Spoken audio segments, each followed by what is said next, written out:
everyone, and warm welcome to our show E4G Talks, an ICT initiative which promises to get inspiring stories and brilliant speakers on board each episode.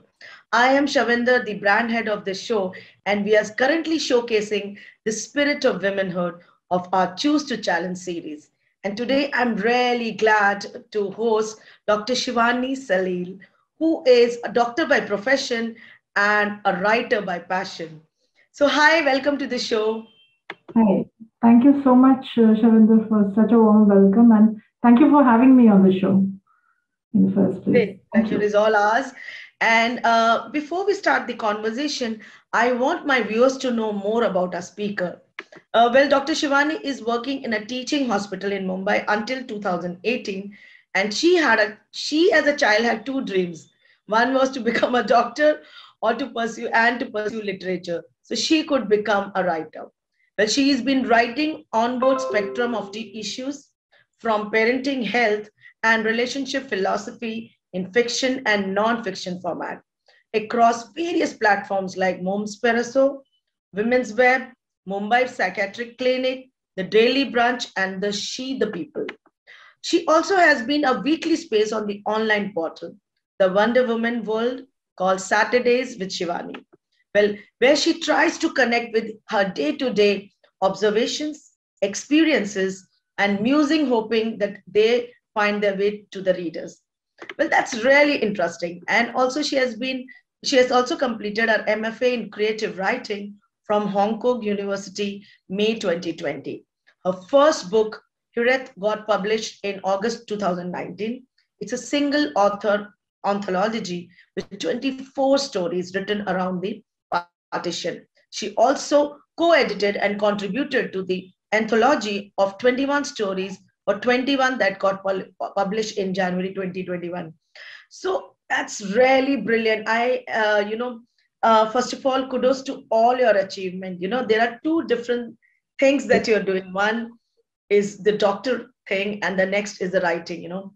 Uh, it's beautiful. So I also, while I was reading a bio, I read that you like to talk about your day-to-day activities, observations. So there are a couple of questions that come to my mind is, what is your take in women in workplaces? Women in workplaces are here to stay. I mean, when my mother started working, for that matter, even in my grandmother's generation, especially because after partition, a lot of women had to work in our families, people who crossed the border. So for them, it became a necessity. What I feel is that it was a rarity at that point of time, and it was more out of a compulsion that they had to do the job for financial stability or whatever their reasons were. It wasn't a choice for them. Given a choice, I think those women might have chosen to stay at home because that was a norm at that time. However, with my mother's generation, it became a little better, I would say. Yet, the primary responsibility of the house and the children was with women. So things really didn't move much in terms of actually accepting them in workplaces. I Absolutely. feel that with my generation, suddenly I think we've really hit the glass ceiling or whatever we call it these days. So more and more, I mean, I think with time, this is something that we need to accept. Equality everywhere has to be the buzzword. I mean, for me, I feel that if I'm ever asked what is that one word that I would passionately be projecting, that would be equality. Equality in workspaces, equality at home, equality in parenting. I mean, biologically, yes, the women have a role to play in giving birth to the children. But how hard is it to take care of the child if you're a man or a woman? I think it's the same. So why it can no longer be considered a primary responsibility of a woman because she is working, she's doing everything a man does. So I feel that the women in workplaces has to be normalized as soon as possible and as effectively as possible. Whatever it takes, I mean, you have to sensitize the colleagues, the bosses, whatever it takes, but the normalization is essential now. It's no longer, oh wow, it's a working woman. A working woman is not a rarity any longer. We've been around for long enough now. We are not going anywhere. So might as well let's just take it in our stride and work our way around it in a way that she can be supported in work, rather than being questioned or being awed off. Either which way is a bad idea. I mean, don't call her a superwoman and neither look down upon her, I feel. So normalization is probably, in one word, normalization, I think. It's a very powerful way of explaining, Dr. Salil. I really like the way you said, because why? It is a normal thing now. It cannot be. See, we are also not asking for our feminist rights, Let's be like any other, the opposite gender, period. I mean, that's the way it should be. So, but what kind of gender equality are you expecting, at workplace? What is that in particular that, See, I expect, in terms of gender equality, the opportunities that come our way need to be equalized. Apart from that, why are we still pandering to stereotypes? Why are we talking about, oh, women are too emotional? Even if we are, why are we supposed to be apologetic about it? Why are we made to defend it or hide it, which is the worst? I mean, women are expected to have a persona of a very strict boss or a very straight-laced employee or a colleague. Why? If men can joke, why can't women do that? They have their own style. Maybe we are not used to having them in workplaces till now. Or in senior positions for that matter. Maybe that's why we are taking our own time to define it. Having said that, women are not like men. It's a different gender. Let us accept it. However, how we are being treated at workplaces needs to be essentially the same. Opportunities have to be equalized. And wherever women are, especially, I feel recently I was talking to one of my juniors and she was hiring lab technicians for her lab. And she told me that the HR tells her that no, the girls will either get married, they'll get pregnant. And I was like, are they better? Do you think they are going to make better workers than the men who have applied for the job? She said, yeah, most of them I know very well, and some of them I've worked with. They're good. They're better than the boys who have applied. I said, I think that's the only thing that you need to worry about. If they become pregnant, if they get married, whenever that happens, these are things. So the biological break, yes, women will need an extra break. But otherwise, make paternity leave a norm. Let both of them shoulder the burden. And that way women can join back earlier. I don't think out of choice women want to stay at home any longer if they have a fulfilling career. Most of them are hard pushed in a corner that they have to make those choices. So let's create an environment where women don't have to make those hard choices. It shouldn't be either and or. Why can't we have both of it? We can juggle if the infrastructure around us becomes more cooperative. I really like the way you said that, the responsibility should be shouldered together. My husband is in the army, and when he was doing his UN mission, there were so many foreign officer Jawans. The ladies were Jawan. We don't have Jawan system as a lady in army in India. And he was awestruck as a dead commander there. And he said that I was really awestruck with the agility they showed, the powerful aura that they showed. Why not? Because we are all shouldering that kind of responsibility. I've been working throughout my life, and so I also expect that, the burden is taken care equally. Absolutely. Because we are no less than anybody. And now we have so many examples. I mean, we are no more examples, we are a part of system. Yeah, it's a norm now. Like it's a way of living. Very true. So it makes sense. And very rightly pointed that if a lady is on a senior most post, then she is expected to follow a couple of norms. So it should be the same for the male gender as well. Absolutely, yeah. So another very interesting thing while you talk about parenting, parenting was a very good example during the pandemic, So, I mean, I think husband and wife both had to actually take care of it. And that's when they realize, maybe, I think men realize, acha, ladies, ye sab kar rahe hain.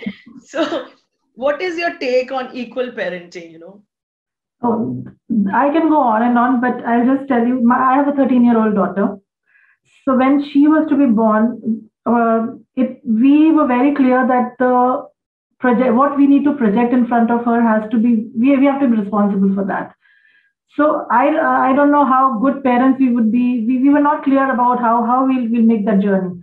But for us, equality was something that we really badly wanted to project in front of her. So till then, like, my husband does not know how to cook, but he can clean the house. So fine. I mean, you have your USPs, you have your core competence. So she understands these words now. In 13 years of her life, she has understood that Mama and Baba can replace each other so far as taking care of her is concerned. Baba is not so good at cooking food. So that part she does miss when I'm not around. But apart from that, it has never been primarily a mother's job to look after her day-to-day activities. So be it her studies, be it her generally her upkeep, her food, whatever it is. I mean, my husband is equally capable. He has risen up to that because we wanted it to be that way. So, and the worst part is that I'm told I'm very fortunate to have a husband like him. I kind of disagree. We really put men, the good men seem better because of the comparison. It's like Andho mein Kana Raja bolo ya Sifr among figures, as they say. So a figure among ciphers, I'm sorry. But shouldn't that be the norm? Shouldn't every man be rising up? Like you said in the pandemic, a lot of men realize that. Thankfully, my husband was already aware of it. He had seen his mother. He had seen his parents do that, for that matter. His mother was working, so a lot of things they had to do at home themselves. So thankfully, there was a base to fall back on, and he has tried to increase his skill set to rise up to the task of being a father. Being a father does not end at giving birth. I think it starts from there rather, because at least the mother has a mental and a physical preparation for 9 months. The father should be probably utilizing those 9 months and upgrading his skill set, is what I feel. And let's stop putting men on a pedestal who work at home, who contribute at home. And I see that more and more now that I'm in Hong Kong. My daughter sees that more and more. A lot of her batchmates, their fathers cook, their mothers don't like cooking. And it's such a normal thing for them to do. In India, we still, although more and more women claim they don't enjoy cooking or they don't like to cook, yet even if they have help at home, but the day the help doesn't come, either the food comes from outside, very rarely the man of the house would be cooking. Whereas here, where there's no help, nothing, on a day-to-day basis, men are cooking. And I'm just using cooking as a prototype. I'm not saying that is where it ends. It probably just begins there. But the point is, these things are not frowned upon. So true. That's where we need to reach now. I mean, I think that's the goal we should have in front of us. And on the other side, I feel there are many men who are actually taking the responsibility very seriously, taking care of work at home, and many examples in our family, in our friends that we see. And then we keep, pulling legs of our friend. Yaar, tu bahut lucky hai, your husband is doing all that, So it's actually... we end up defending good behavior. Yes, I know that we should be upholding good behavior, but somewhere we squirm, when we are told, oh, you're a lucky person to have a husband like that, and you feel so conscious about it, as if you're made to feel as if something is wrong somewhere. So there is something wrong with you, so the husband has to become a better person because you are not up to the task. That shouldn't be the case. So it is, it is applicable to any spouse for that matter. It makes sense. So while we're talking of parenting, is marriage? It's the next question that coming into my mind. Is marriage is a box that we need to tick? No. I mean, you asked my daughter again. I mean, we have quite a few conversations around that topic. So she had asked me long ago, is it a done thing? Do I need to do it? I have even written an article on that, for that matter. That once she had asked me, do I need to get married? I said, you don't have to. I mean, and I maintain that still. I mean, the clause where whenever we talk about her to my relatives, to my parents, so everybody is now pretty aware that, because I have seen around me so many women forced into marriages they didn't want to commit to, and they have ended up very unhappy. They could never fulfill their potential. That is something that I always feel about women. Men, comparatively speaking, I would say, even if the marriages are unhappy, they've still had an outlet. They get out of the house, they go to their workplace, they can fulfill their potential. They still have more opportunity. I'm not saying they're unhappy. They are also unhappy if the marriage is not good. But vice versa, women often do not get that outlet. And just because you have to get married, so marriage has a particular age, the moment you tick that box, it will be motherhood, then it will be the child is growing up, the child needs you. So one thing leads to another. So I feel everything has to be pro-choice nowadays. You find the right person, you want to marry him or her, please go ahead. If you can't, if you don't think you're ready yet, please take a call. You don't want to have a child, please enjoy yourself. What are you going? Child is not. I am living so far away from my parents. So even if they have me, they're still lonely. So all that logic has gone out of the window. That you'll have a lonely old age. People are lonely in old age, any which way, with or without kids. So we have to have our own lives. If now my daughter, when she grows up, when she leaves, I am not dependent on her to entertain me or to take care of me in terms of keeping me busy, or I shouldn't feel lonely. I have to take care of my loneliness. So let's not give these logics to women that you should be having a child or you should be getting married. Something is better than nothing. Nothing is still better than nonsense. So let's not let's not. This is a very oft repeated sentence. I used to be teaching 24, 25-year-old MD students during my career in KEM. And those were the girls who were, at the stage of getting married, or they were in relationships. And we used to often talk. This used to be a very common topic for us. And every time I used to tell them, if you don't feel right, it's, the way a salesman says कि जूता ठीक हो जाएगा, ढीला हो जाएगा, पहन के जूता काटता ही है, वो ठीक नहीं होता. तो जूता भी ठीक नहीं होगा. And if you don't feel right about marriage, वो ठीक नहीं होगी.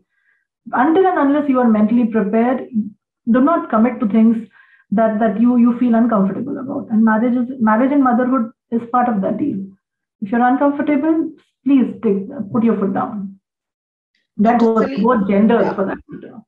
Dr. Salil, this is actually, I'm so glad that we're having this kind of a conversation wherein, we're able to openly express it, because in the end, what are we leading to? An unhappy relationship, Absolutely. Unhappy motherhood, and then it can lead to many mental sickness, illness, and then in the end, what are we doing? The person who's feeling that depression is again lonely.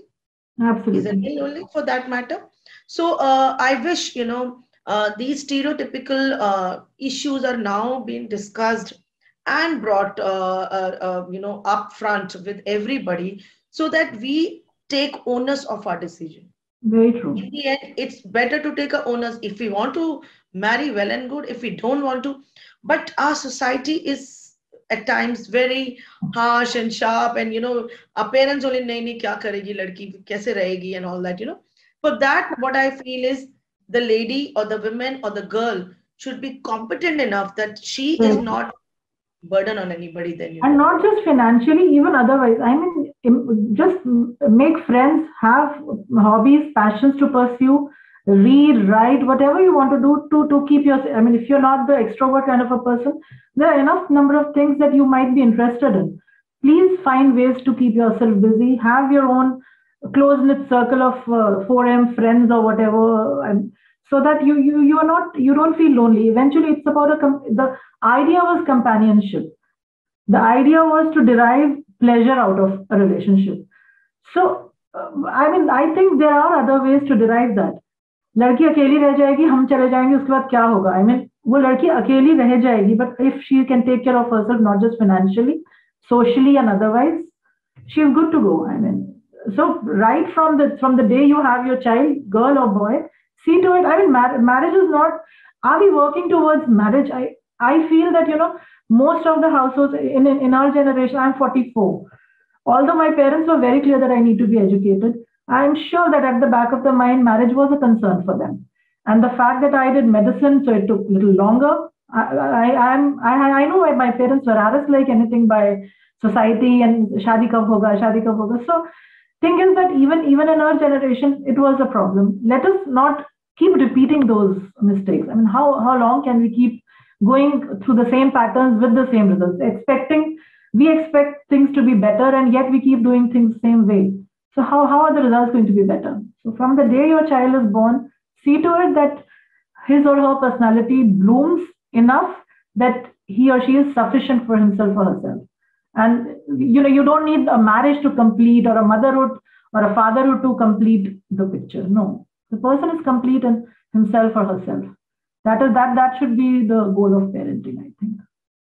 So true. So, of the next obvious question is that when we are talking about marriage or parenting, what is the essential skill that we may pass to our child? Okay, I'll tell you what I wanted my child to be very clear about is she has to be very independent. She needs to know how to manage her time, and she needs to be very clear what she wants. Because that unless she knows what she wants, she won't be able to figure out how to do it. And when I say what she wants, it applies to career, it applies to hobbies, it applies to a future partner, choice of friends, and for that matter, because when you're not around, and which happens for most of the day, you leave your child in school, in play schools or in daycares right from the beginning nowadays.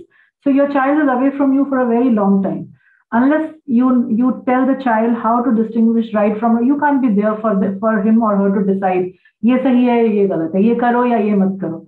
Allow the child to discover what is wrong and what is right under controlled circumstances, so that they know this is what they want and this is what they should not be doing, and they should know what the consequences are of their actions, and they should be able to live with those consequences. Even today, when my daughter tells me, "Aaj mera ye kaam karne ka man nahi hai, I don't want to do this homework."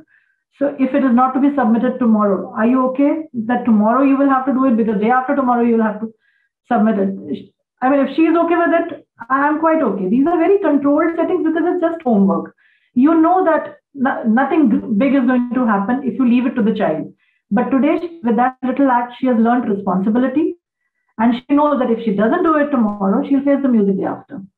So her studies are her job, not my job. I can help her, but I'm not answerable for her in school or for her projects or anything. If she has to get her stuff together for any project, she has to tell me beforehand to get things. Otherwise, if she tells me on Sunday night for a Monday morning project, I'm not going to get it. And this has happened in our house.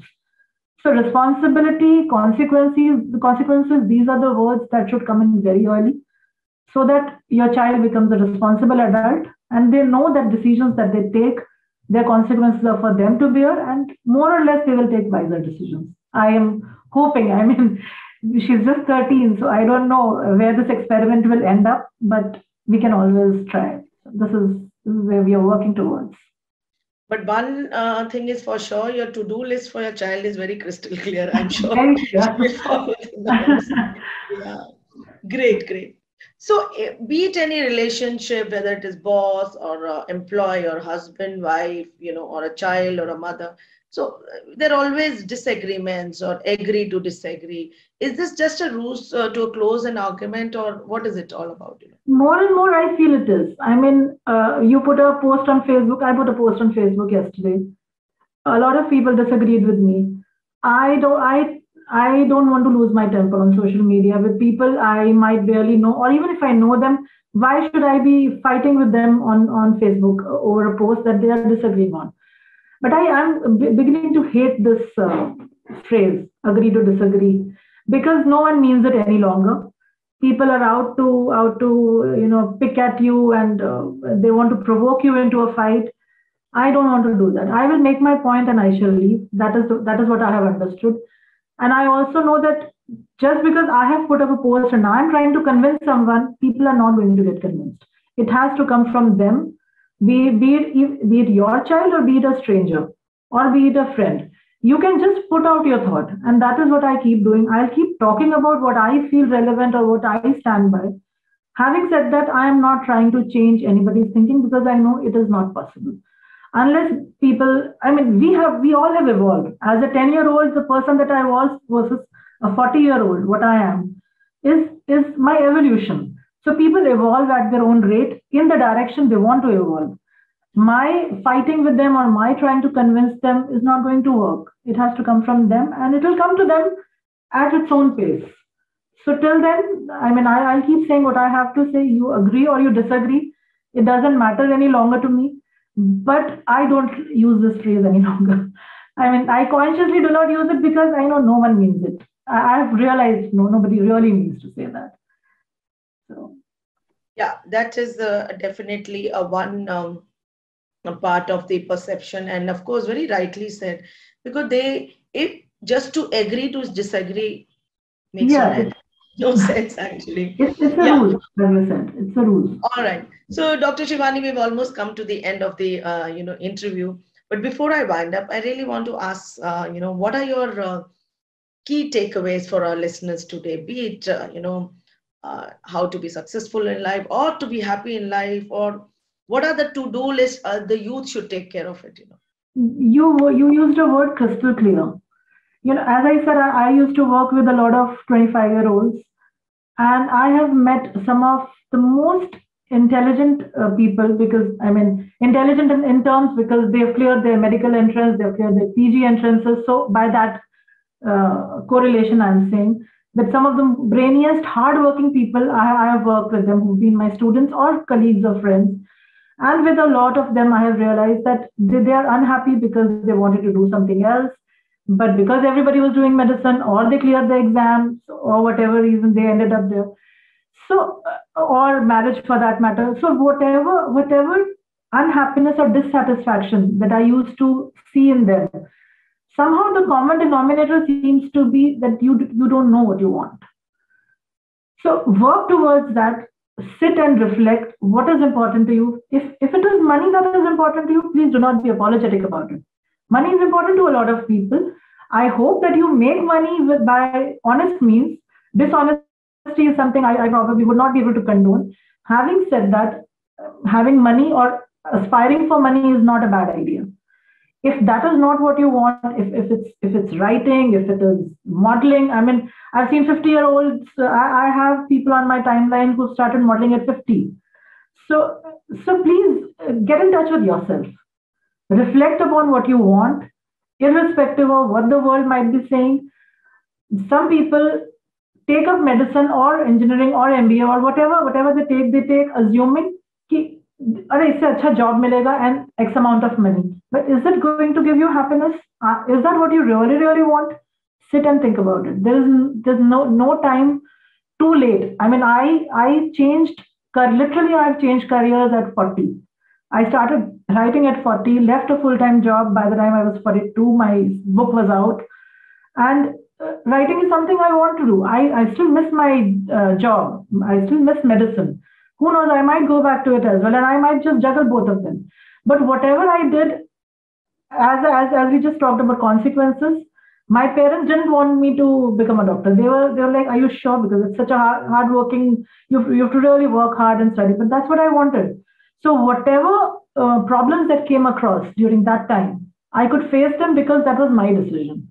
The onus, the word that you used, onus is something that should be on us. And until we know what we want, we are never going to take that onus and we'll never be happy. So I think be very clear as to what you want. For that, do whatever it takes. Explore, talk to people, sit, meditate. I mean, I don't know what you may want to do for that.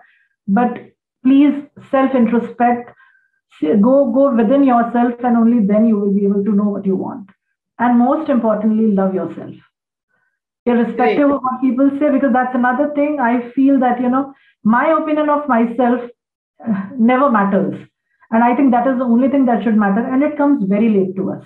It comes in 30s or 40s, or sometimes even then it doesn't. So let's not, the younger generation should start practicing self-love a little earlier than we did. Let's not commit the same mistakes with that generation, is what I say. True. Very nice. Dr. Salil, thank you so much. And today I can tell my viewers we have a very good career counselor as well. Oh, no. On the contrary, I think I'll probably convince them to stop doing what they're doing and think of something else. No, at least you will guide them to the right path. That is very important. That's very nice. So in the end, I just want to say, achievers are not born talented, but they possess the attitude, I can do it. That's all, that describes about you, Dr. Shivani. And I'm so glad that, I could host you today. Thank you once again for being a part of this Women's Special Series, Choose to Challenge. Thank you. Thank you so much, Arvind. Thank you. The pleasure was mine. So if you wish it, all right. So if you wish to share inspiring stories, please contact me at shavi@e4gtalks.com. And I thank all the viewers to please like, share, and subscribe. And do not forget to mention your comment in this particular interview that we hosted for Dr. Shivani Shalil. And she's been kind enough to spend a valuable suggestion that she gave, which are actually pearls of wisdom. Do not forget to put your reviews in the comment. For more interesting stories, please stay tuned. Jai Hind. Thank you. Good night.